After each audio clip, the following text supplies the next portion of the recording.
Welcome to Luca is a Billionaire, where the only thing I invest in is your answers. In this video, I will explain how to make gravy for poutine.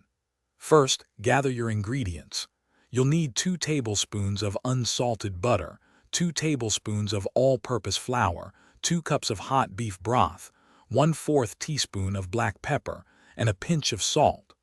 Also, prepare 1 tablespoon of cornstarch mixed with 2 tablespoons of cold water for thickening.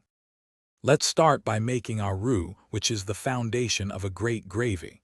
In a saucepan, melt 2 tablespoons of unsalted butter over medium heat. Once melted, whisk in 2 tablespoons of all-purpose flour.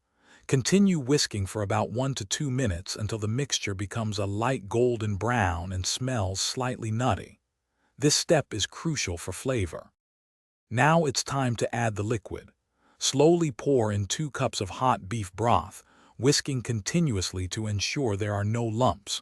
Bring the mixture to a gentle simmer, still stirring, and let it cook for a few minutes.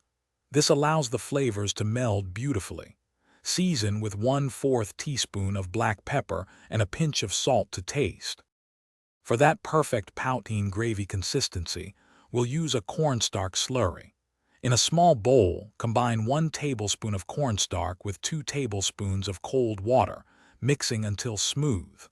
Slowly whisk this slurry into your simmering gravy. Continue to cook and stir for about 2 to 3 minutes, or until the gravy reaches your desired thickness.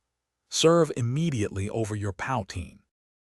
Thanks for watching and please subscribe. It's the best investment you'll ever make.